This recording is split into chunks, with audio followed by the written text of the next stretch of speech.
Oh, 100%. And I'm staying on this show, baby. We ain't replacing me one bit. Let's go, boys. That's a shot. Oh, no. Oh, no. Oh, no. You know what? When that boy ever makes playoffs, then he can talk. He is going to be on for an episode before the season's over. I hope you know. And I'm okay with that. And we'll run through this. We'll run through this. You know what? Hey, dude, I might even get him to stand up out of his bed. I don't know. Come on, bro. Come on.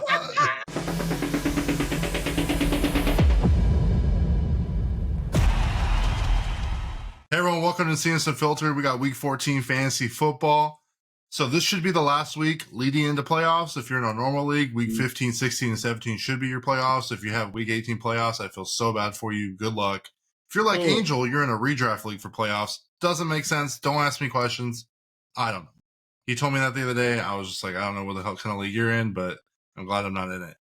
But as usual, we're going to do it for playoffs? For playoffs, yeah, I know. Oh my God. Yeah, I don't know. I don't want to get into all that. But as usual, we're going to do our starts and sits. So we got week 14 starts and sits. We're going to do our week 14 bets. That's where we're going to look at the over, under, the total, and the money line for this week's games. And then at the very end, which is our third part of the show, we're going to do our hot takes, I guess is what it kind of turned into, is our hot takes. Before I forget, the winner of the T-shirt or the giveaway was Fabian. Fabian made a comment at literally like 3 minutes before I did the deadline. He put, "Go Cowboys." I put it in the wheel. My alt account won because I forgot I had commented. I was just like, 5592, whatever. Like, I didn't even think about it. And I put them in the wheel and I won. So I respun it. I don't know if you watched the video, X. I respun it and Fabian won. So Fabian is the winner of a T-shirt. Congratulations. I will consider doing it again. I just need to get some more engagement. Today I saw X that was going back and forth with Bebo, and I think it was Griff. So that was kind of great. But if you guys want another giveaway, keep commenting. We'll get some more subscribers. And I don't have a set number yet, but we'll definitely probably do it at either the beginning of the year or something like that. If you haven't already, please like and subscribe. You can go to our website, which is www.encinasunfiltered.com. Everything's there, which is our locks for the week. You can see, you can't see our starts and sits, but it's more of like the betting locks for the week. And you can see all our social media sites and what we have going on all our different social media. And you can take a look at our merch store. We do have boxers, shirts. The hats are not for sale. Those are for fighters, unfortunately, and guests. And, but we'll go from there. So starting this week, week 14, I'm starting Sam Darnold, man. And I know that's a weird one. I know Sam Darnold has been playing terribly. But Atlanta has looked like total shit. Let me tell you. Atlanta looks like crap. Uncle Duff, your team is garbage. Your team could probably use Matt Ryan at this point. 42-year-old Matt Ryan. Atlanta's defense is horrendous. Kirk Cousins is playing the worst football I think I've ever seen. And that's saying something because he was on the Redskins back in the day and they were not very good. But Sam Darnold should do fine. Jay Jettas is looking great as usual. He has his ups and downs. I do like Jordan Addison. He is looking pretty good as well down the stretch, as long as if Jettas is getting double covered, Addison's going to be there. TJ is going to be open up in the middle. Aaron Jones is having some kind of relevancy because of his touchdown last week. So there's a lot going on for him, and I really like this matchup. Next, I'm starting Baker Mayfield. You know what? I'm very proud of Baker Mayfield. You know, he was a backup for the Rams, went to the Bucks. I mean, before that, he was on the Browns. I think most people's careers usually end with the Browns, even before it even gets going, to be honest. But he's playing Las Vegas. Las Vegas is, I believe, 2-10. I mean, it doesn't matter. They are 2-10. No matter what. They are 2-10. So they're 2-10. Still poop. Yeah, I mean, they're not very good. No. But their defense is atrocious. Their offense is kind of starting to click now, and I really think it is Aiden O'Connell. I mean, for all things, he's not very mobile, but he knows how to get the ball to Trey Tucker and Jacoby Myers. But Baker Mayfield, he has Kate Otten, he has Mike Evans. We all knew when Mike Evans was going to come back, he was going to be doing a little bit better. He didn't do anything a whole lot of crazy last week, but I really like this matchup against Las Vegas, and I think he's going to do very well, and I would suggest starting him if you have him, and you don't have a top quarterback. You're sitting Brock Purdy. And I think this can probably be said for the rest of the year. The Niners struggle in divisional games as it is, and we do have, I think, 3 more divisional games leading into playoffs. You know, they're still in it, as a Niners fan, I personally would like them to tank. Obviously, there's not real tanking in the NFL, as they say. But at this point, it's kind of like the Cowboys, where it's like, what's the point, right? Yeah. Take your lickings, take your losses. You lost Mason, McCaffrey, Williams, Bosa, Ward's back. Greenlaw still hasn't played. Hufunga, I don't know what's going on with him. It's like all these injuries and unfortunate family situations. This year isn't our year.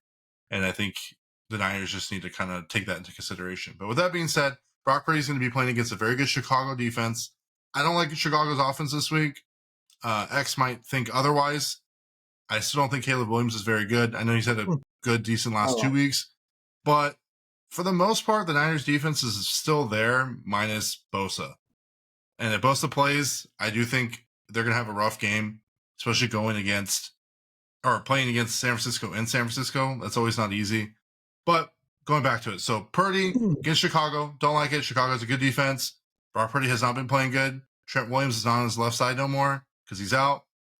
Purdy's going to be in for a long run. I mean, we see all happened to Buffalo. Obviously, there was snow and other factors included. But Purdy hasn't played very good or for his entire career as long as Trent Williams is not there. Next, you're sitting Caleb Williams. On the flip side, for me, you're sitting Caleb Williams against San Francisco. San Francisco's defense is still decent. I wouldn't say they're bad. I would argue they're definitely top 10 still, regardless of all their injuries. However, Caleb has done well against teams, defenses that are not very good. But when it comes to top 10 defenses, if I recall correctly, he has not really performed. And I do think the Niners defense, considering all the injuries and still considering what has happened this year, they are still going to put pressure on him and make him test himself. And I do think the fact that we have Ward back, or the Niners have Ward back, I should say, he's not going to have DJ Moore open or Keenan Allen open for all kinds of scoring yards. If you look at Caleb Williams for the entire season, he's had 2 good games in the last 8 games, I think it was. Because he had a really good first stint of the season and then completely fell off. And then Keenan Allen came back and DJ Moore, and they had like a good 2 weeks, and that was kind of it.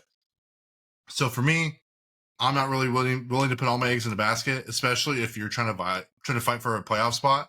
I don't think it's worth starting Caleb Williams this week. I just think it's too risky. X, who are you starting at quarterback this week? So starting the boy Mac Jones going against Tennessee. Oh God! Sounds a little suspect. Suspect. But here's the one thing that a lot of people don't know is the Titans cornerback core is all injured. Every single one of them. They're very starting. Sneed. I always say his name wrong, so I'm not even going to attempt it. But anyways, our second string corner came from the Bengals. They are both injured. Sneed's on actually IR because of his injury. So even our slot, our nickel corner, gone. We are running with nobody. Mac Jones, when he stepped in for Trevor Lawrence, went 250 plus yards, 2 touchdowns, 0 picks. Solid performance by the boy. He will have a good day against Tennessee. Tennessee's corners aren't there. The defense is a little rough right now. That offense is getting better, but it's still a divisional game. So I think Mac Jones is going to have success. I think he's going to be a little bit of a sleeper. I'm actually starting him in my other league that I'm in second place in. I'm actually starting Mac Jones. We run 2 quarterback. Lamar's on a bye week, so I picked up the boy Mac Jones. We're gonna see big things. Then I'm starting the boy Caleb Williams against San Francisco. San Francisco is in the same position that the Titans are in. Their offense is so bad that even if their defense is good, even if they had Bosa, that defense is going to get too tired. And Caleb Williams has a good enough offense where they're just going to expose it when that time comes. It's just a matter of when that time comes. That's the thing. Caleb Williams will do well. Would he do good? Would I be saying start him against a healthy 49ers team? No. God, no. No. But right now in San Francisco State, yes, you're going to start him. The offense isn't doing anything. The defense, I will say, is about average right now with the injuries that are there. Okay. There's no reason of why he shouldn't do good. He probably will. I know you're a 49ers fan, but you just got to accept it. Welcome to the dark side. Even as a Titans fan, I'm being truthful. I really don't think Caleb is going to have a good game at all. You have to accept it, brother. I'm not saying he's a good quarterback. No, I'm not willing. I wouldn't be willing to start him in fantasy with playoffs on the line. I wouldn't. This is a solid matchup for him. This is a solid matchup for him because Chicago's defense is still good. And just like you said, without Trent there on the left side, this good defense is going to have a field day. You have Guerendo, sure. But at the end of the day, Guerendo's still a rookie. So is Jordan Mason, I would argue. But I mean, that's fair. But at the same time, Guerendo hasn't had as much playing time as Mason has gotten. Has Guerendo looked good when he played? Sure. But at the end of the day, that Chicago's defense is still good. And then I'll let you go ahead and finish. And when we get into running backs, you'll see why I'm saying what I'm saying. Fair enough. I'm sitting Geno Smith. Geno Smith is no longer fantasy reliable. He's no longer there.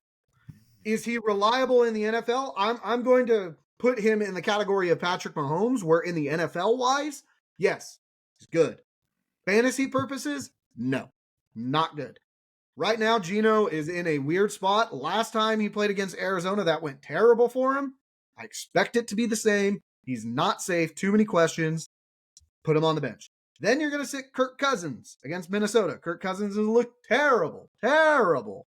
And he's shown no improvement as of right now. You need to sit him. He's not safe for those of you that are trying to make it into playoffs. He is not safe. Let me ask you a sidebar. Do you think Atlanta should put in Michael Penix just to see? Yes. Yep. You have a rookie, you drafted him. Nonetheless, too, when you drafted him, your owner came down and you had to explain yourself of why you drafted him. Yes, 100%. You should play him as a GM. I would make that executive decision over the head coach because that's what a GM does. A GM is the one that gives the head coach the players, and the head coach is supposed to figure it out. Okay? Head coach has minimal, probably 20% say in actually what happens. The GM is supposed to control all of that. That's why a lot of head coaches, like for example, Mike Vrabel, Harbaugh, when Harbaugh left the 49ers, those head coaches wanted control of their team. They wanted to pick the players that they wanted. But the organization sometimes has to remind them that that is not their job. That's the GM's job. The GM's job is to factor in all of that stuff. So right now, as a GM, I would just tell him, hey, you're going to put in Penix. He's going to play these last bits of games, and we're going to prove to the owner why we drafted him. Well, he's also older, at 26, considering for a quarterback that's a rookie. Right. Also, they are in position to win their division, so I think that's where it's kind of like a weird situation, right? Yeah. I think if they get to the point, I'm just thinking about this analytically, right? Where that no matter what, Baker Mayfield isn't going to be able to somehow sneak that division away. You could possibly try it. Is the Atlanta Falcons a team that's going to go to the Super Bowl and win? No, I don't even think they make it past the first or second round of playoffs. No. Depending on who they play in the first round, maybe, but from what I can recollect from the top of my head, probably not. I wouldn't even give them first round. Right. Well, it depends. I think it depends who they play. I think it's an NFC West team. They probably have a chance. Or an AFC South team. Yeah, they got a chance. Well, no, it'd be NFC. Oh, well, they are NFC South. So, I guess. I guess. Yeah. But with that being said, anyways, all right, running back. So now I can get back to my point of what I was saying. So you're starting Guerendo versus Chicago. One of the four-letter word the company can't name, right? Because they don't want to get my video taken down. I'll just name him Field Yates. He's probably the person who I would listen to over Matthew Berry when I was getting started in fantasy football. He usually has some pretty good takes and some pretty good analysis of fantasy football as a whole. He actually went out and said that you should absolutely start Guerendo this week, and I agree. When you look at Chicago's defense against the run, because against the receivers, they're great. They're probably like top 4 Right. from what I double checked on. But against the run, they're 22nd.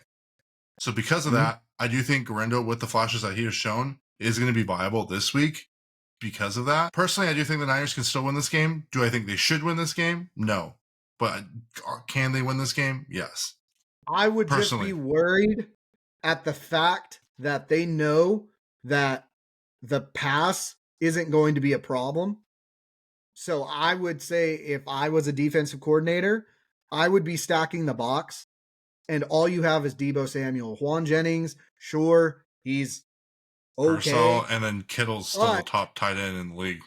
But you stacking that box and blitzing, you're going to get that pressure because that O-line is riddled right now. You're going to get that pressure to where he's not even going to have a chance. And Brock Purdy is not very mobile. Nonetheless, too, even though that shoulder injury he's good enough to play, whenever he takes a hit, stuff is clinching when he gets hit because of that injury. Like I said, I do think Grindo's going to have a good game, and I do think if they decide to stack the box, they are really bad against the tight end this year. So Kittle's going to have a lot of points, in my personal opinion. I didn't even put him on my top because Kittle's been a tight end all year, so I haven't been putting him on my list.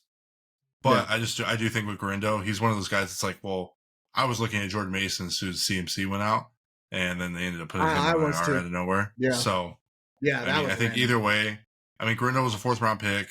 Jordan Mason was just a pickup. He wasn't drafted. So, but anyways, getting back to it. And then next, you're starting Bucky Irving against Las Vegas. Bucky Irving has been a very big surprise for me this year. Las Vegas defense is okay, dude. But Bucky Irving has really good games and breaks out for very good runs. And Rachaad White isn't very viable for Tampa Bay right now. And they rely a lot on Bucky Irving if they do.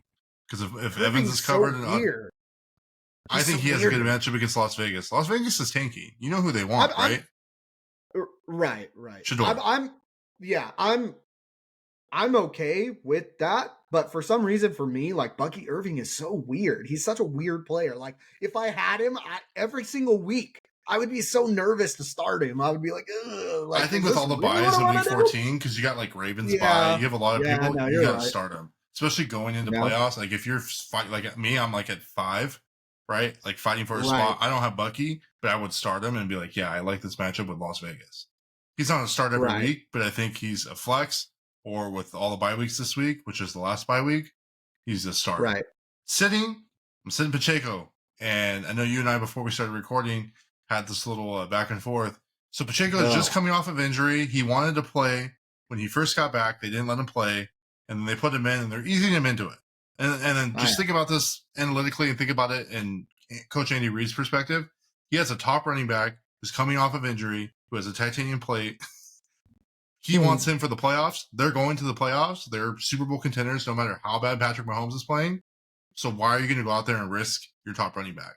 They still have Kareem Hunt. Don't get me wrong. And I think they'll still do very good with Kareem Hunt. But why not have a 2-headed monster like Detroit, especially if you end up playing Detroit, dude? Fair enough. And I think that's why I don't really see him getting a whole lot. That's going to be like a 2-headed back, but it's not going to be as viable as Detroit is right now, if that makes sense. Just because Patrick isn't really getting the ball downfield as well as what he has in the past. And they're playing the Los Angeles Chargers defense. And I think the Los Angeles Chargers have been one of the biggest stories this year as far as like bounce backs. And I think a lot of that has to do with Jim Harbaugh. Jim Harbaugh is just a coach. He did it with the Niners. He did it with Michigan. Michigan's always been a good team, but he knows his football. He knows how to bring teams, their defense together, their offenses together. He's good at what he does. And I don't think the Chargers are a shot at the Super Bowl or anything, but they are very promising in the years to come, if that makes sense. But their defense is good. Bosa's great. I think Pacheco's going to have a rough time. And I think Hunt's going to have a rough time too, for the same reasons I said about Pacheco. There are 1A, 1B right now. They're splitting carries. Both of them are not really getting a whole lot of work over the other, and they're playing against a really good Los Angeles Chargers defense, who's very hot right now. I just don't like this matchup, and it's divisional.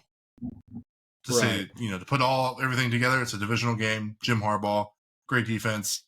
I don't like it for him. I would sit them if you can. X, who's starting at running back this week? the old running back. I'm starting the boy a chain. Oh, what do you know? What do you know? After he was like, "Oh, you're not going to start a chain last week." Hey, the dude is a beast. He is a beast. He is their offense. He is going against a good matchup. He's going against a good matchup. He's going against a good matchup. He's going against a good matchup, so I like him in that situation. Do I like him overall? I'm still suspect. I haven't bought in on that. But he has a good matchup against the Jets. The Jets are still a mess, as I've been spouting out every single week. Jets are still a mess. That should be pretty much self-explanatory. Then you're going to start Tracy against New Orleans. I like that one.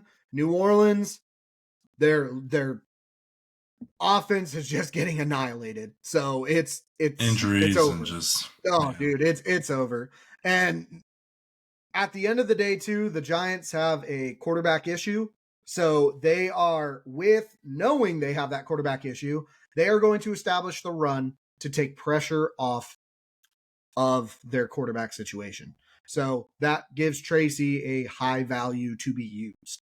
So he would be a safe start, a solid start. If he did bad, then that's just a weird coaching phenomenon. But other than that, he should be solid. He should be a safe start. You're going to be sitting Najee Harris against Cleveland. I don't like that matchup, mainly because Cleveland loves to get into shootouts with teams to where at the end of the day, you end up passing. Whenever you go against Cleveland, at almost every single game so far that we've seen with Winston in there, at the end, probably maybe third quarter-ish, like maybe midway, if not at the beginning of the third, guess what's happening? It's pass, pass, pass, pass, pass. It's always going to be that way, especially against Cleveland. Even if you're pulling away, you're still going to end up doing that because you know that Winston's going to come back every single time. He's going to do weird stuff, and he's going to come back. So Najee Harris, I don't like him in a running aspect. Might be good in PPR, maybe, but even then, I wouldn't even mess with that. They saw Jalen Warren. I wouldn't. Yeah, it's just a little too suspect for me. Then you're going to be sitting all of Jacksonville's running backs against Tennessee. Jacksonville, yes, they are in a situation where, like I said about the Giants, where it benefited Tracy of a quarterback issue now, they actually believe in Mac Jones. So they're not afraid to pass with him.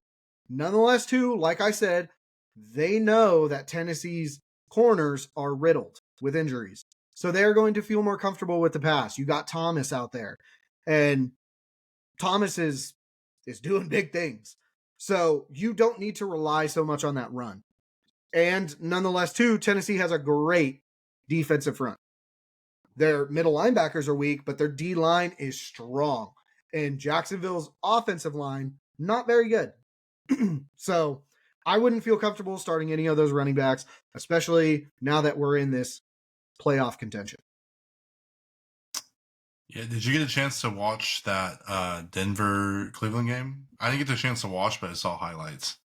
I saw highlights and I watched part of the game. Dude, that was I couldn't believe Jerry Jeudy's performance, and it was crazy, bro. That was the craziest game, like the back and forth. I was like, what the hell is happening? Winston just has a knack for creating these weird games, man. I don't know. It's great Winston content. It's great to watch. 100%. And he's nonetheless too building a case for himself of why he should be picked up. I've said since the beginning of the year he should be quarterback. He's better than 15 other quarterbacks in this league. Easy. Watson is just too invested in to where it doesn't make sense. I think he's better than Daniel Jones. I think he's better. Oh yeah. Well, Tua is one shot away from not playing no more. I mean, Sam Darnold doesn't put up 400 yards, 4 touchdowns. I mean, I think what's going to end up happening, he has a lot of potential on a good team. Is if Winston doesn't stay in Cleveland, if he chooses not to and he chooses to test the market, he's going to go to a team that has been riddled with quarterback injuries, or he will go to a team where there's an undecided quarterback situation. So your Giants, your Raiders. he'll go into situations like that. Well, depending on how the draft goes too, because I do see like New York and Raiders grabbing a quarterback early. That's very true, but there's nothing wrong with competition. Competition brings out the best in everybody. That's true. But with that being said about the Broncos and Cleveland Browns game, getting into receiver, starting Jerry Jeudy at Pittsburgh. And it is weird because Pittsburgh does have a great defense. I know. Scary, dude. I know. And Joey Porter Jr. is sick. Don't get me wrong. Joey Porter Jr. is sick. Scary. Denver has a great defense. Denver has statistically been better than Pittsburgh this year. And you saw what happened. And for all the reasons that you said, I will use your same logic. They're throwing the ball. And who are they throwing to? It's not Elijah Moore. It's Jerry motherfucking Jeudy. That's who they're throwing to. All right? So, I like him.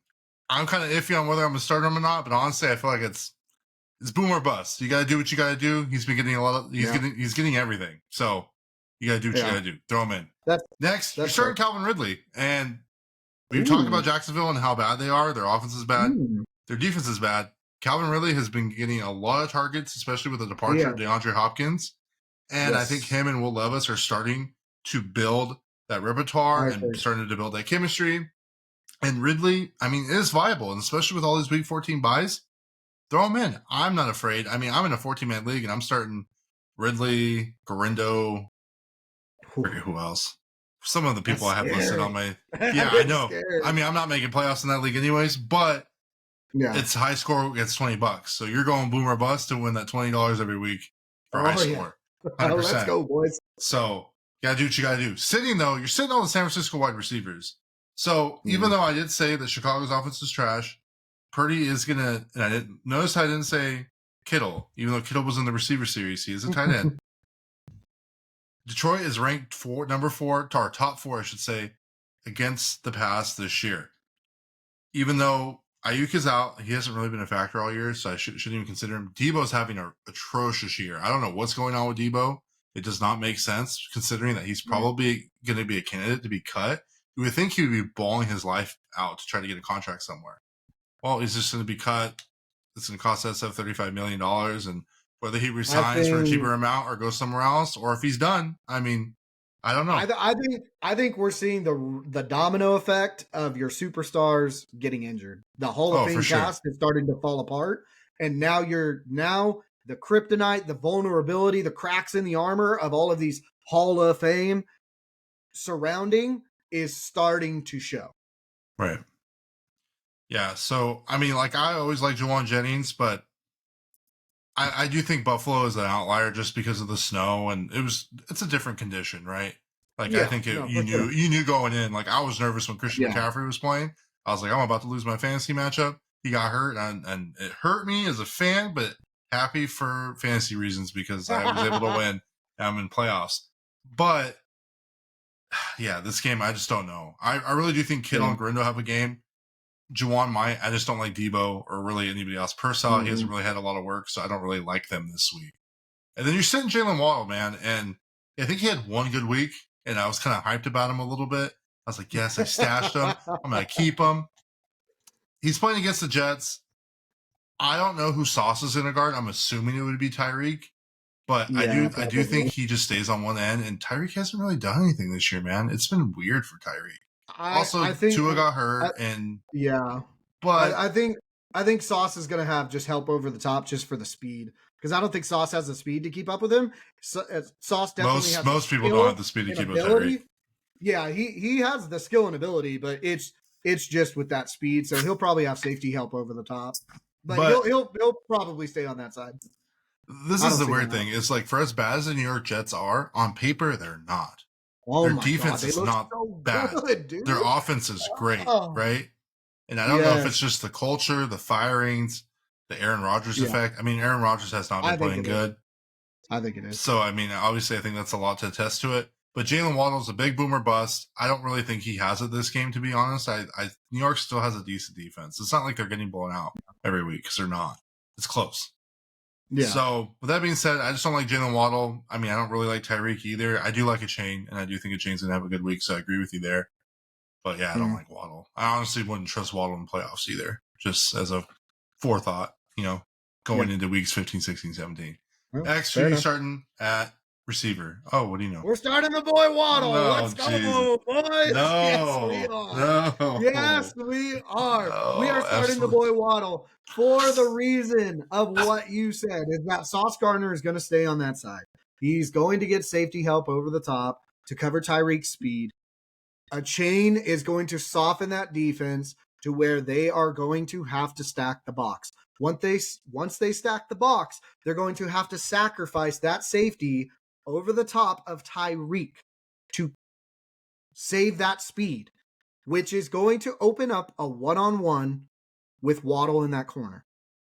And Waddle is a good receiver. Waddle is the same thing as Jordan Addison, where if he was a singularity on a different team, he would be very good. But he has a true number one on the opposite end of him, so that it overall helps us stock. I feel like Waddle's going to do well. I think you would be safe to do it. Honestly, to be fair, I think that you would be safe to sit him, and I think you would be safe to start him. I don't think you're wrong either way. Now, next, you are going to start any Cincinnati wide receiver going against Dallas. You're going to start Jamar, obviously, but you're also going to start Higgins. There's no reason of why they shouldn't do well. Dallas is still struggling. Their defense is still riddled with injuries. They have some players that are back, helps them, but at the end of the day, it's the Titans, it's the 49er effect, where their offense is so bad that defense just gets worn out and can't hold on any longer. So Cincinnati, any of those receivers, you're going to be okay to start. You're sitting DK Metcalf. I do not like him with a passion. I will never draft him again. He is on my no draft list. You said that last year. Ever. And I'm going to, no, I didn't say that last year. I didn't have him last year. And this time he was there. Oh, you said at the beginning of the season and you were like, I'm not going to draft him. And then you drafted him. Yes. Because I convinced you that I was going to draft him. Because he was there. No, it was not that. He was the best option at the time. So I was like, you know what, dude? I'm going to take a shot with him. We're going to see how it goes. Never again. Never again. Next year, I will give you my top list of players that I am never drafting again. I will give you. There's only 3. There's only 3 on them. But every single year, somebody gets added. No. Those are obvious. No. We'll go over that list next year. Give the boys something to look forward to. Oh, and I will cat out, dude. That could be the whole hot take session. I will cat out for hours about these 3 players. But DK's a part of it. You are not playing him against Arizona. Geno Smith had a bad time. He is straight up not having a good time. And that is exactly how DK's going to be. I have no choice but to start that stupid man against Arizona. But is what it is. Do not start him. It is not safe. Next, you are not going to start Jalen Reed against Detroit. Detroit, yes, has a very good offense. But here is the thing.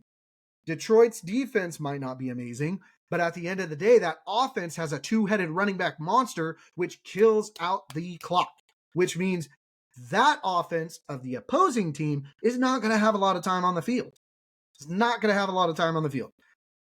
Reed, I think that Green Bay will end up passing a lot. So I think he'll have a lot of options, but Jordan Love loves to spread the ball. He's not like your Winstons or your Will Levises that have their one favorite target, and that's who he's going to stay with. Jalen Reed will randomly have good games. This is not going to be one of those games. I would not feel comfortable starting him, maybe in a different matchup, but this matchup is a no-go. Well, I'm here to counter some things just because I see it. Let's go. Jalen Waddle against New York Jets. You know what New York Jets are against the receiver this year? First in the league against receiver this year. Just so you know. It sure does. Sure does for fantasy perspective. So for me personally, like I said, Tennessee Titans defense is top 5 still overall. But yet, look at how well they're doing. Well, yes, everyone is hurt, but New York Jets have not had anybody that's hurt like the Tennessee Titans are right now, currently. Nothing. It's not going to mean anything. That's what the statistics say. I wouldn't start Waddle. Next, DK, completely agree. He is on my do not draft list. you're going to be catting out and preaching to the choir because I absolutely agree with you there. Cincinnati, I do agree with your take there. Dallas is atrocious. Dallas' defense is going to have a tough next couple of weeks. I will say that. Yeah, they're not going to be fantasy viable. And so Jalen Reed, this is the thing with Jalen Reed. Who is the most explosive player for Green Bay? Not Jordan Love. Yeah, that's Jalen Reed. I mean, you could even argue Josh Jacobs. Josh Jacobs isn't having a bad game. He is. Don't get me wrong. Don't get me wrong. In the passing game, yes, it would be. But we know Josh Jacobs is not the biggest pass catching threat. He can, but that's not his. No, that's MO. fair. When you're going against Detroit in a game that you need to win because you're trying to make wild card at this point because they're probably not going to win their division, right? I think that's fair to say at this point. Yeah. Because Minnesota and Detroit are like top two, which is crazy that one of those teams is going to be a wild card. Yeah. But I'm expecting a high. I mean, Green Bay's defense is good. Don't get me wrong. Scoring. Very high scoring. It's going to be a shootout. And because I think it's going to be a shootout, I do think that both of their receivers, like JMO and obviously Amon-Ra and Laporta and a lot of these guys are going to have a lot of opportunities in this game to get a lot of points. And same with Green Bay. Now, Kraft is going to have some good points. And remember, Dobbs is out. I think they might put him on IR, but don't quote me on that. But I know for sure he's not playing on Thursday. The other option would be for Christian Watson to go up, and then you have Wicks. I mean, Wicks is hit or miss. Very, very much so worse than Reed, right? And Christian Watson is basically just touchdown dependent, is what we've realized all season and last year as well. So for me, like, I know my wife has him in our family league, not the league that we're in, but my other family league. Yeah. And I know she's starting him. I really like that matchup just because I do think there's a lot of potential and a lot more opportunities than just them running the ball to run the clock out. I don't think that's going to happen. I mean, Detroit's going to run the ball. Don't get me wrong. But they are an explosive offense that is going to put up a lot of points. And Green Bay is going to be throwing. I just think that Kraft is going to have a really good game. I don't have him starting on my tight ends because if you have Kraft, you should be playing him anyways. But I think that Kraft is going to benefit a lot more. And I think that what happens almost every single week where that third wide receiver slot guy ends up popping off, I think that that's going to be the case in Green Bay. I mean, well, we only got to wait a day to see. I mean, as soon as this episode comes out, let's go, boys. Yeah, I mean, the game's tomorrow. We'll see big things. We'll see big things. Yeah, I have a feeling that Jalen Reed, he rushes, he can run the ball. He reminds me of like Tyreek last year, right? Like Tyreek last year, you can run the ball, catch the ball, big plays. So we'll see. But that's just I feel different about those two. Some of my picks sometimes are just that gut feeling, and if you got that gut feeling, just run with it. That's fair. That's what I did with crypto, and I tripled my money. So let's go, boys. Anyways, all right, tight ends. Well, with all the things I just said, I'm starting Laporta versus Green Bay. Laporta had a rough start. Let's call it for what it is. It was pretty rough. The only reason why I wouldn't be starting him is because I have Trey McBride. Okay, I'm starting Trey McBride for sure. But other than that, I mean, Laporta might not be a bad flex if you have to. Week 14 has a lot of buys. He's going to have a lot of big boom or bust potential. Green Bay has a good defense, but Laporta has been their touchdown guy, at least the last 2 weeks. And I think now that they're going to start ramping him up for playoffs, he wasn't like he was a bum last year. He was great. He's not coming out of nowhere. So I really like him in this matchup. It's going to be a big, high-slinging, high-scoring game. Absolutely start him. And then you're starting Cade Otton. So Cade Otton had his first not too crazy game this past week, but for reasons that I mentioned earlier, and I will keep saying, Las Vegas is an absolute shit show, and it's nothing against the fans. It's just unfortunately with the head coach situation and just everything that's happening, injuries, and I mean, you guys traded Devontae for a bag of peanuts. Some of that could be towards the fans. They're kind of annoying. I have family members that are Raider fans and friends, but I know. I you just have don't to love them because they're family, but inside, I mean, you don't. I would definitely argue you don't have to love them because they're family. I could speak for that for a couple people, but with that being said, Cade Otton should have a really good matchup. I like Baker Mayfield against Las Vegas. What I also appreciate about Baker Mayfield is that he's willing to keep throwing and scoring, and he doesn't care. That's what I noticed. He's always down to throw the ball because he's there to prove a point to everybody and to make a statement. So I think Cade Otton and Mike Evans will have a very good game against Las Vegas. Sitting, though, I don't know why people still have him, but I see it all the time. Drop Cole Kmet, okay? Cole Kmet had like one good game. He has like 2 good games all year.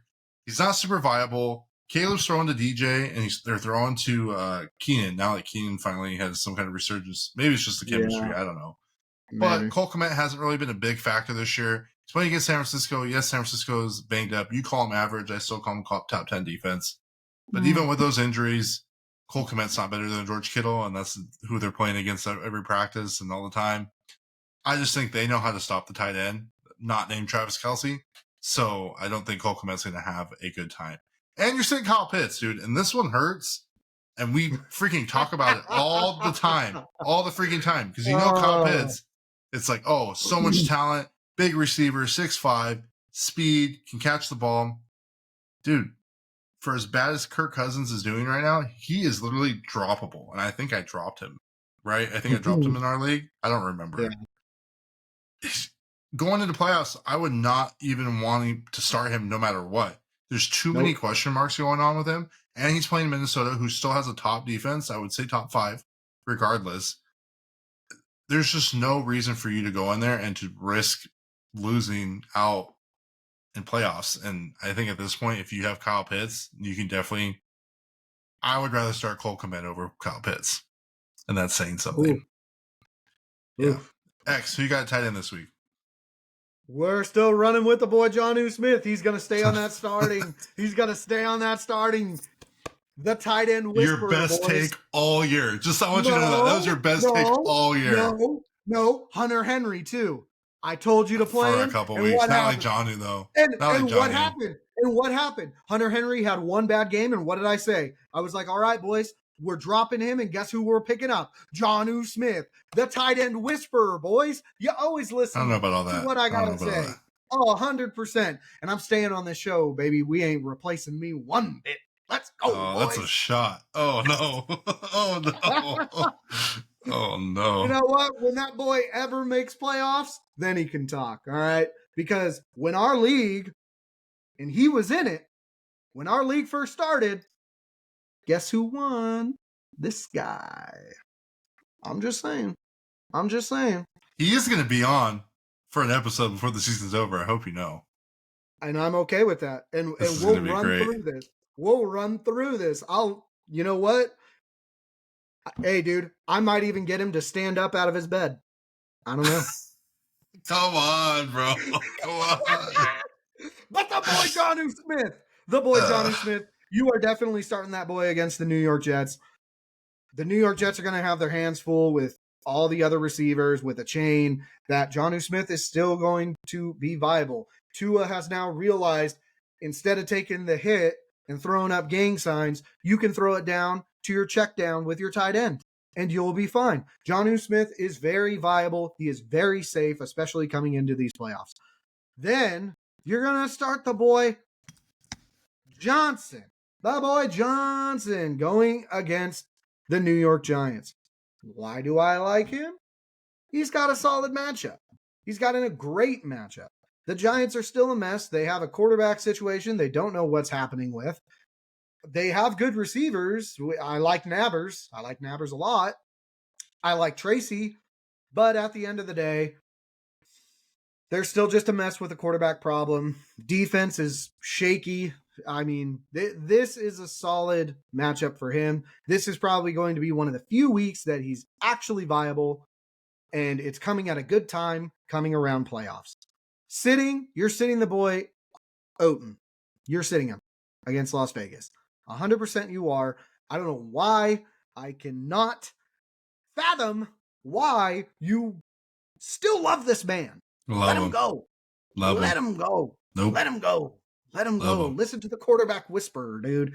You're not the quarterback whisperer. We know that. Oh, 100% I am. Definitely not. 100% I am. Who was going to be the top quarterback this year, as you said? Now that you want to talk your shit? Who was the top quarterback that you said was going to be top quarterback this year? Do you remember? Because I remember. That I said was going to be the top. Who was going to be the best player quarterback. at quarterback? You said Stroud. quarterback. Stroud. 100% okay. I said Stroud. I have no regrets. I have no regrets. You said quarterback. You said you're the quarterback whisperer, not the tight end whisperer. I'm sorry. No, I said you tight end right now. I promise you said quarterback. Right now I said tight end. No, right now, when I made my point, that's why I asked you quarterback. You said quarterback, not tight end. Okay, if we want to bring that up, I'll fix it. But if we want to bring this up, what did I tell you? What did I tell you? Do not draft Christian McCaffrey. And what did you have? Number 1 running back on your list. Who was Christian McCaffrey when healthy? 100%. You dirty man. You gave bad intel to the boys. The boys felt confident. They were like, you know what, dude? I love this program. I listened to the boys. Rod, I'm going to run with it. I'm going to draft this boy. We're going to have a great season. And you had a great season in IR. You had a great season in IR. And I didn't have Christian McCaffrey. I told you, do not draft him. Do not draft him. He's going to get injured. I told you that. And nobody wanted to listen. Everybody thought I was crazy. Well, look who's laughing now. I told you. Listen to the boy. Listen to your boy. Your boy's only here to see you skyrocket, to see you ascend to the greatness that the boy knows you have. So just let me do it. Just let me whisper. I don't have my quarterback rankings on the website. Just let me whisper the good word to you, brother. And just listen. Just listen. Okay? So, Odin against Las Vegas. Don't like it. Caleb Williams is starting to build chemistry with all of his outside receivers. He's going to explore that. Not going to be a good matchup there. Then we're sitting the boy McBride going against Seattle. Do not like that matchup. That is a division matchup. What? That is not a fun time. Not a fun time. Not a fun time. No. Nonetheless, too, Kyle Murray's not doing well. He's playing the COD a little too hard. Well, so to be fair, the new Zombies map's coming out today, or tomorrow. See? And he's screwed. He's screwed. The boy's screwed. I mean, I would argue it helps him do better, but... The boy McBride, don't feel comfortable with that one. Yeah, Trey McBride's top 2 this week, just so you know. Looking at the 4-letter network that we cannot name, and I would also very much agree with them. Yep. And if you're worried about what he did against Seattle, I will tell you what he did against Seattle. Yep. He had 12 receptions for 15 targets for 133 yards. And I am pretty sure that they probably told you to start a bunch of other stupid people this week. And they probably listened. And they probably got blown out. I will live and die by the sword for Trey McBride. He is a top. Oh my gosh! Let it go. That's crazy. But anyways, we're going to go to defense, and I think these are just very obvious. You're starting Philly against Carolina at Carolina. Very obvious. Carolina has no offense. I mean, Adam Thielen had a little second career win there last week. Is he startable? Maybe, depending, because Carolina's going to be so far behind that they're going to have to throw the ball for PPR leagues. Philly's going to absolutely blow them out of the water and probably sit their guys in the fourth quarter. So let's hope that Jalen and Saquon absolutely go off. Because I will say this now, and until week 17, I am probably going to be an Eagles fan until week 17. And it's only for the selfish reason that I have a Jalen Hurts and Saquon stack in my fantasy league. Next, you're starting Minnesota versus Atlanta. Minnesota defense is a top 5 defense. Atlanta has been an absolute shit show the last couple weeks. I don't like Atlanta. Kirk Cousins isn't looking good. I think if they were to put in Penix, maybe you'd have a little bit of a fresh breath of life for him. Probably not going to happen until next year. So that being said, Minnesota should do very well. You're going to sit the New York Jets defense, even though on paper they are doing very well. Miami has too much boom potential. And that's the only reason why I would consider sitting him, is because you have Tyreek Hill. Even though I don't like Jalen Waddle this week, you still have Jalen Waddle, but you have Devon and Chain and Mostert. If Mostert needs to be there to do something, Miami's just offensively explosive. And you have your boy over there, Jonnu Smith. Yeah. And then you're sitting Green Bay. Green Bay defense, usually very good, probably top 10 this year, from what I recall. Playing against Detroit, who is arguably the number 1 offense, probably top 5 for sure. But I would say maybe the Eagles are probably the top offense in the league this year. Detroit's the top offense. It's a divisional game. Green Bay is going to be having a tough time. I'm not sure who's going to win that game, but it's definitely winnable for both teams. I am leaning more Detroit. But I just think there's too many question marks and too much high scoring potential to be starting either of those defenses this week. X, you got starting at defense. Starting, you got Chicago against San Francisco. San Francisco is just, unfortunately, just way too injury riddled. Chicago, pretty healthy for the most part. Their defense is still strong. San Francisco's offense is starting to become non-existent with all the injuries. I think Chicago would be a safe bet. You're also going to start New Orleans against the New York Giants. New Orleans isn't. They're a weird team. They're a weird team. I was on that bandwagon for a bit. Had to hop off. You're the last one to leave the train, my guy. Dude, and I'm okay with that. I had high hopes. Car believer. Orleans, dude, I was riding that Camaro, dude, as long as I could. New Orleans offense is getting injury riddled. However, going against the Giants, there's not a lot there. And I think you'd be safe in that matchup. You're going to be sitting Minnesota against Atlanta. Why am I saying that? Because Atlanta is due to have a good game. I'm not saying you should start Kirk Cousins because that's not safe at this time, but they are due a bounce back game, and I have that gut feeling that this is going to be that bounce back game. So with playoffs looming, not safe for me. Then you are also going to sit Tennessee against Jacksonville. That's a division game. Nonetheless, too, for a lot of the reasons that I said before, Tennessee's defense is very injury riddled. They are still good. Jacksonville's offense, super questionable. I totally get it. However, I don't feel comfortable putting Tennessee's defense in there. Nonetheless, too, Tennessee has the worst special teams in the entire NFL. And they've given up some kick and punt returns. They've given up turnovers that way. It's just not safe for that defense based on a lot of those things. All right. So sorry for the little bit long-winded starts and sits. There's a lot of arguing and differences in opinion this week. Boys. But we're going to go very quickly through week 14 betting. So this is, like I said, at the top of the show, we're going to be doing the money line, total, and over-under, essentially, or the spread. So you got first game of the week, you got Green Bay Packers versus Detroit Lions. Lions are favored by 3.5 points. I'm taking Detroit at 3.5. Obviously, that means the money line, I'm taking the Lions. The total is 51.5. I'm taking the over on that. I think it's going to be a high-scoring game, and I can see this going probably upwards of 70 points, in my personal opinion. Go up to 70? Yeah. Oh, I think it'll be like a Detroit-Denver game. Or a Denver-Cleveland game. That is a bold statement. I really do. Oof. Truly. I mean, yeah. I'll run with everything else. I'm not going to run with that 70 though. I'm just telling you. I think it's going to be a good high-scoring game, man. I'm just hoping for fantasy purposes. You got to put it out in the universe somehow, right? All right, next game. Fair enough. You got Las Vegas Raiders versus the Bucks. The Bucks are favored by 7, and they are, Bucks are playing at home. Are they playing at home? I guess so.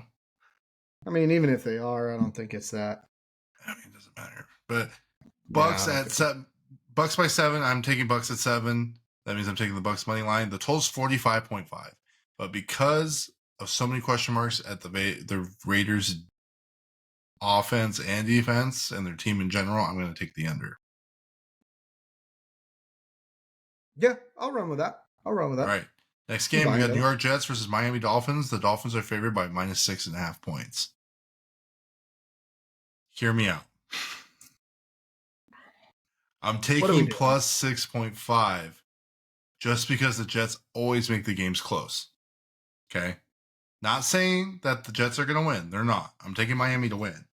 But for the spread in the points, I think they win by 3 or 4, personally.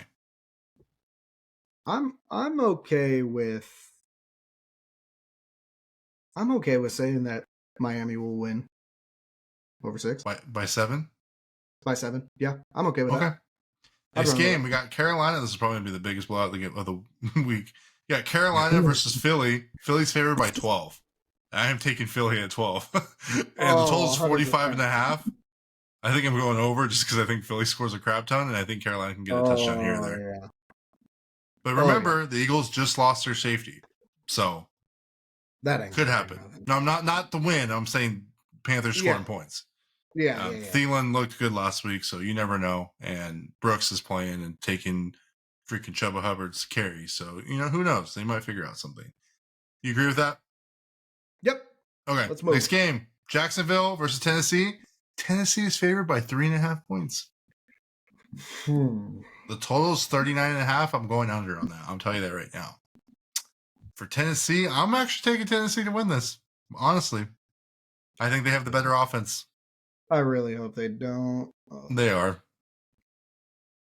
You know what? I'm going to go with Jacksonville.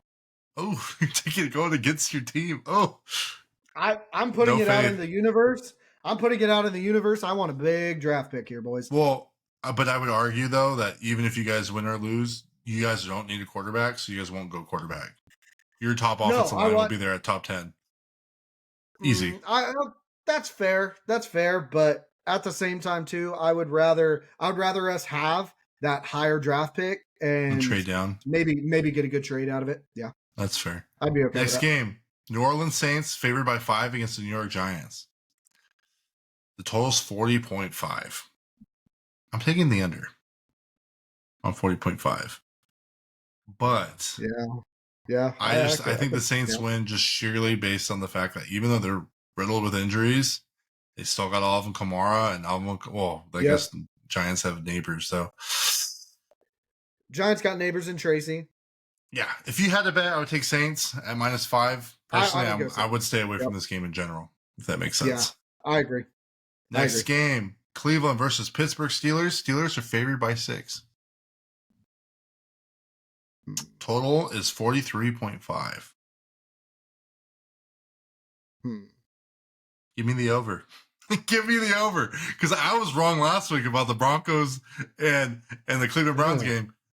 Yeah, you know what? Winston's throwing, bro. He's throwing. He don't care. He's throwing.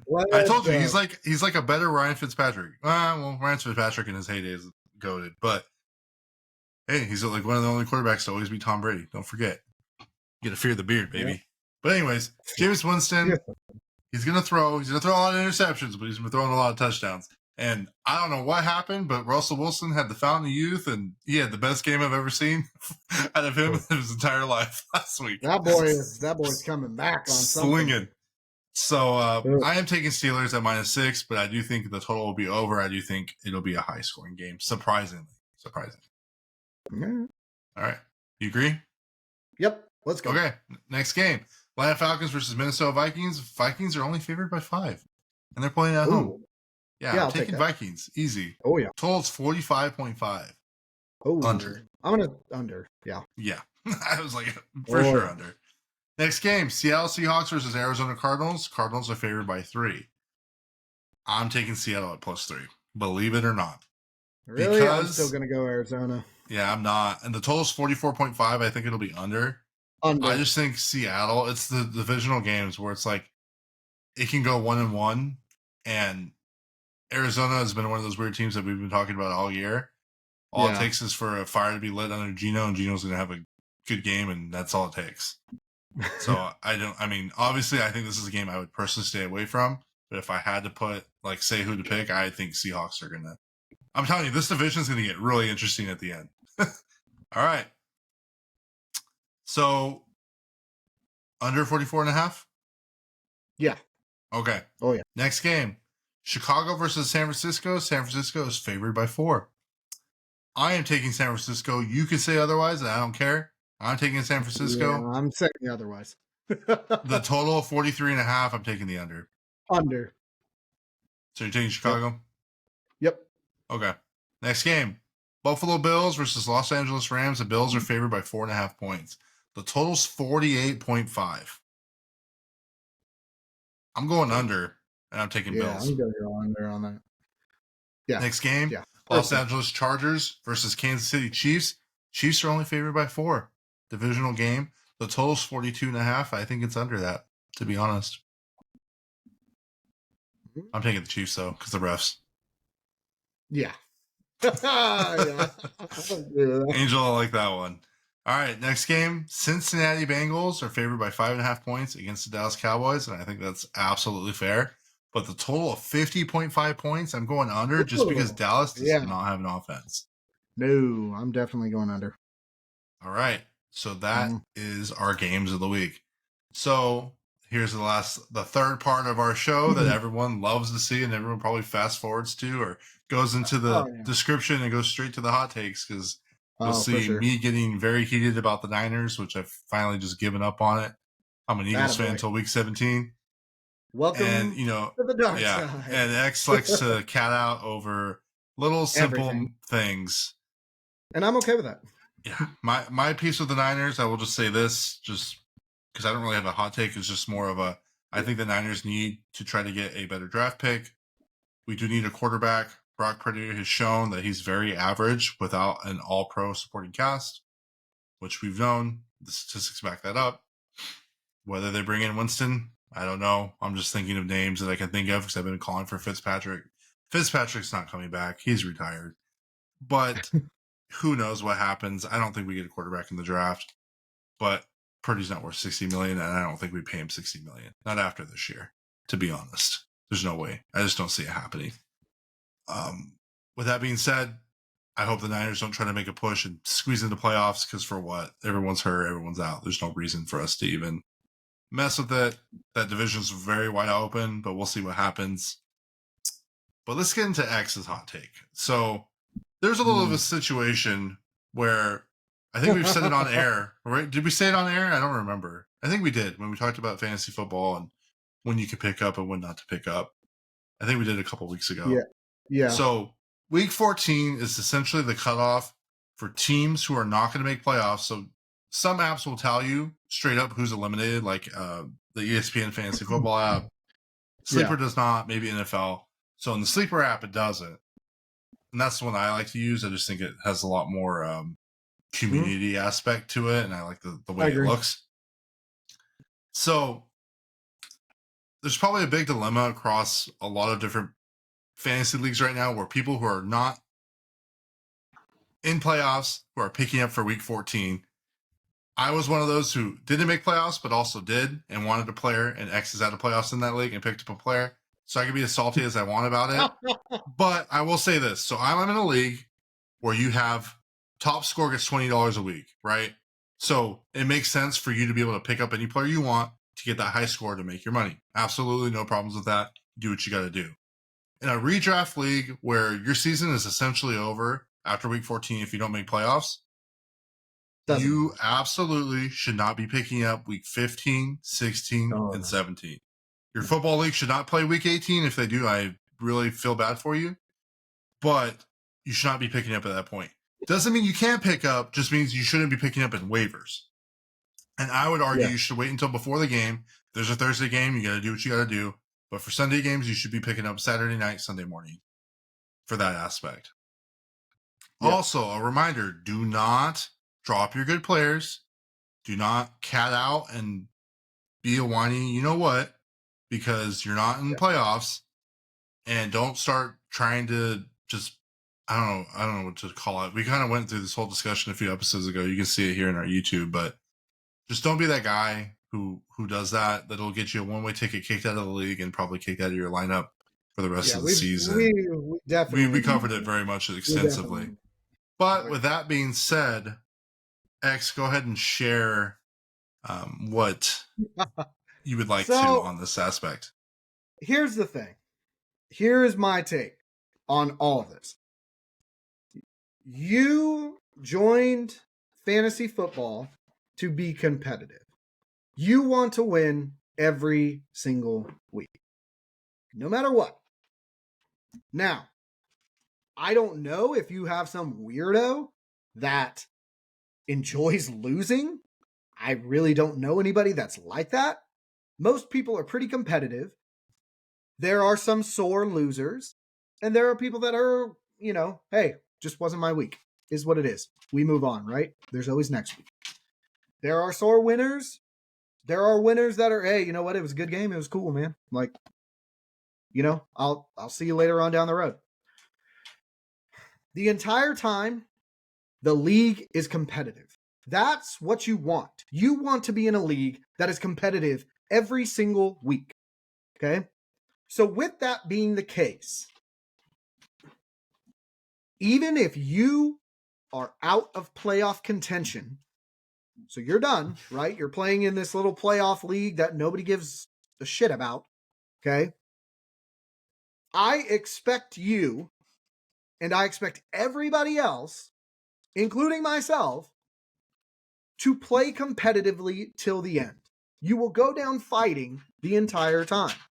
If you are out of playoff contention, I expect you to ruin somebody else's season. That's your job. That's all you have left. That's all you have left to do. You're talking about the aspect of leading up to week 14 before playoffs, correct? Yes. Perspective here. Okay. Right. I'm talking about the second it's established you are not making playoffs, and we've been over this, don't be a whiny crybaby that drops everybody, trades everybody. Don't do that. Don't do that. We've been over that. Just look at last week's episode, and I will rant all about that if you want to hear that. Okay. But right now, until playoff, everybody plays competitively. Agreed. 100%. You should be doing that because that's how you know you are in a good league, when every single person is playing competitively. Now, I will give you this scenario. Okay, now this is a perfect storm scenario where it just happened to work out this way. Okay, this does not happen every single year. This really does not. Okay, we all know the situation with the 49ers running back. Christian McCaffrey goes on IR. All of a sudden, randomly, Jordan Mason goes on IR. Who's left? Garendo. He's the only one left. Players or teams right now would benefit to pick him up. Now, in one of my leagues, I'm out of playoff contention. No way I'm getting in. Impossible. But I play competitively till the very end. So what did I do? I picked up Garendo. I screwed over everybody else and picked up Garendo. Now, did I screw over everybody else to be malicious about it? Yeah, that was maybe like 10% to be a dickhead, of it. For sure. 100%. No, I was a dickhead too. I did the same thing. I did the same thing. So that was 10% of it. 10% of it. So that was the icing on the cake. That was just the icing on the cake to piss off your boy over here. Okay? That was just fine. I did it in my other league, so I can't really talk shit. I did the same thing. But the other 90% of it is because I still want to play competitively. I want to keep the competitive nature of this league and show that I'm not some whiny crybaby that's just going to give up because I'm out of playoff contention. If you're going to do that, then just get out of the league. Now, some people would argue, and I had this argument at work with somebody, that they were like, no, the second you're out of playoff contention, you shouldn't be picking anybody up off the waiver. You shouldn't be screwing everybody else that has a chance to get into playoffs, screwing them out of a player. No. I disagree. Because if that's the case, the second you're out of playoffs, why are you even adjusting your lineups? Why are you adjusting your starting lineups? Everybody that's on a bye that you have starting, like right now, the Ravens are on a bye. In one of my leagues that I'm second place in, I have Derrick Henry and Lamar. If I was out of playoff contention and I'm running off this weirdo logic, then why would I even switch them out? Whoever's playing me is going to get a free win because all these people are on buys. I'm out of playoff contention. I'm not even going to play anymore. I can't pick up off the waiver. I can't do anything. No, that is a stupid attitude. That's a stupid attitude. Because guess what? That could still come and bite you in the ass. Because guess what? The guy I'm playing is in 7th place. You're in 6th place. You're going to lose your matchup because you're going against the number 1 guy who's got this stacked team. And I'm just giving this dude a free win. Yeah, now you're pissed that I'm not playing. Well, I couldn't pick up off the waiver because all my dudes are on bye weeks. Well, you should have still switched him out. Okay, dude, what do you want? You can't have your cake and eat it too. You need to pick one or the other. I've chosen myself morally that I will stay competitive throughout the entire thing, no matter what. Just like if you had a kid, you put him in a sport. Part of the way through the season, you hit towards the end, your kid's like, Dad, I don't want to play anymore. We're not making playoffs. We're not doing anything. I'm not having fun. I want to get out. No. You teach your kid that you committed to something and you're going to stay competitive the entire time. So no, you're going to play it out. It's the same thing here. You committed to be competitive the entire time, to play in the best league possible. Right? Because like we established last week, the commissioner put his name on you that you were going to be competitive, you were going to be good to play in this league. He didn't just grab Joe Schmo off the street. No, he picked you. He probably has 5 other people that want to join this league. Very fair. You need to show the commissioner that respect, as we've been over. So you play competitively till the very end. Now, once you hit playoffs, yes, do not pick up off the waiver. Don't be that douchebag. You're already done. You're playing in some useless thing. Well, you said to be competitive to the very end. Well, guess what, dude? It's the very end. It's playoffs. You're not in playoffs, bro. You hit the end. You hit the end sooner than everybody else did. Let me explain a caveat. Okay, so in Sleeper, you have the toilet bowl. Okay, so we don't do fantasy football punishment. Some leagues do. So in those, like I said, if that's the aspect, I think there's a simple way to figure that out. So rather than someone who's not in playoffs picking up all the top waivers for the week, because you're probably scraping up scraps at this point in playoffs, considering is if there's a Thursday night game, waivers are on Wednesday. After waivers go through, if you want to pick up somebody, I think it's fair game if someone didn't get them off the waivers. I think then you would wait for Saturday night, Sunday morning, and pick up who you need for your team the Sunday games. I don't think there's any problem with that, and people shouldn't have any issues with that. Yes, because I think at that point it's fair game, and they've had all that time to figure out. Even if there's people going on out in bye weeks, at that point it's fair. If they really wanted somebody, they should have dropped somebody and picked somebody up. I 100% agree. You should still set your lineup. You should still play, and you should still try not to be last place, even if your league offers that, right? Because Yahoo League sometimes will immediately X you out, and you don't have no control over your team no more, and that's it. Yep, and that's cool if that's what your league does. Fine. But for my league and the way I run things is there's a toilet bowl, and you're going to be either I wanted to get a little poo-poo trophy. That's the belt. That's what happens if you win. I wanted to get a little toilet with a little poo-poo emoji on it and be like, okay, you're the toilet bowl champion. Essentially, you're the worst player in the league. So, yes, I agree with X's take. I do think I'm not mad at him. I'm salty. There's a difference, but I did the same exact thing to my cousin, her boyfriend. He had Mason, or he had McCaffrey, and I knew he wanted a Niners running back. And he's on the brink of making playoffs. And I'm like, nope, I'm taking him from you and I'm going to use him because now you're not going to make playoffs. Just to be a dick. I was being a dick though. No. But that's the thing. Every single time, even from week 1, what is that waiver wire for? To screw over everybody else so you have a competitive edge. You've been doing it since the start. Why all of a sudden is it a factor now? Why all of a sudden is it a problem now? And nonetheless, too, really, at the end of the day, the only people that are going to have problems with you picking up off the waiver is if it affects them. If it does not affect them, they don't give a fuck. They're like, oh, sweet, dude, this is great. Now I get to go against this crappy team instead of that one. It only matters when it affects you. That's how everything works. That's just life, too. So at the end of the day, don't complain because it affected you. If you were first place, you wouldn't have cared at all. You would have been like, ha, that dude just got screwed over. You would have found it funny. But all of a sudden, now that it's affecting you, now it's a problem. You don't hear the number 1 guy going to the commissioner and being, you need to get rid of that guy because of what he did. No, you don't hear that happening.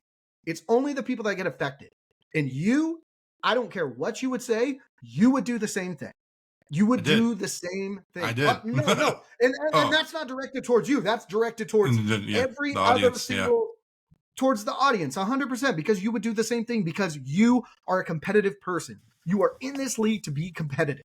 Right. But I got to remember, though, and I will just say this as like a kind of like a finishing thought, like every commissioner is different, right? And I think if there's a rule that's already been set, then that is a rule that you need to follow.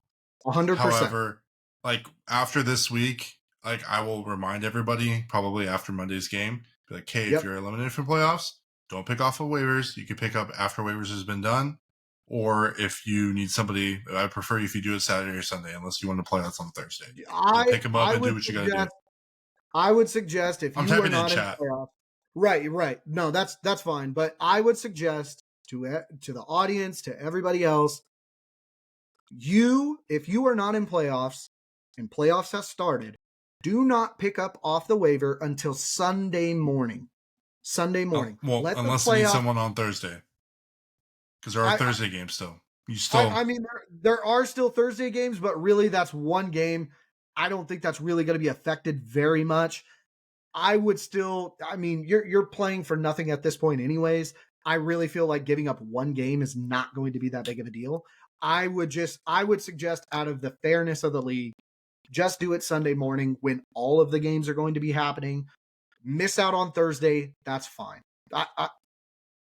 At that point, now we're splitting hairs. Let's not do that. For me, I think it's as soon as, if someone really wanted someone, they would do it on waivers. There's a way to make it so you can have one guy be dropped for multiple players. That's how I always do my waivers. That's why it always comes up that I claim a bunch of people and I didn't even really care to grab them. It's just, that's how I do my waivers. So like for my leagues, I'm going to be like, if once waivers is done, it's fair game at that point. I don't care. And so, and like I said, there's other leagues like where top score gets $20 a week. You're grabbing off waivers every week. I don't care. Because you're being competitive and you're going to get high score and you're trying to make your money. 100%. Do what you got to do. But yeah, that was a good one. And I think that's going to be really relevant to a lot of teams this year. Very relevant. But with that being said, thanks for sticking around. It was a little bit of a long-winded episode, but we had a lot of useful discussion, some disagreements, differences in opinions. I like that. We will see what happens. I think I'm like 80% right. I don't know. Actually, I don't know what the real statistic is. But again, congratulations to Fabian. He's actually fighting December 22nd in Visalia at the 559 fights. He is a champion at 170. He's fighting for the state belt. So that's going to be a hell of a fight. I sponsored him, or the podcast sponsored him, and then Limo For You sponsored him. So get out there. Good luck. I'm hoping I can go to the fight. But he also was the winner of the T-shirt. We did it on a wheel. You can check it on our Instagram and put it on our story. He won. Actually, it was my alt account that won, and then I realized it was my alt account, and I was like, whoops. So I removed it, and then we ran it again. So it was all fair. It was all in live time. There was no editing done. And you can hear my commentary on that. He won. Congratulations. If you haven't already, please like and subscribe. That helps us out a lot. Please comment. I really enjoy comments. If you don't want to like, that's cool. I'd rather you comment and subscribe, if anything. That way I know you're engaged, you like what the content, or if you want to provide us suggestions, I'm always open to that too. It seems like a lot of our comments, though, are more of just shooting the shit with everybody, which I actually enjoy more. So let's continue to do that. If we can get more engagement, I will probably run another giveaway. But we have probably, I don't know, maybe a month or two left of fantasy football. And then we're going to be going back into the Unfiltered Breakdown, which is going to be looking at boxing and MMA matches. And then we are going to be revamping our interviews as well. It'll probably just be me doing those with different fighters and boxers and athletes here in the Central Valley, since that is where we are at. But with that being said, X, thanks for sticking around. And everybody, apologize that it was so long, but I do think this was a good, useful conversation that I think was definitely needed to be said and heard and put out there. But until next time, everybody, peace. Later.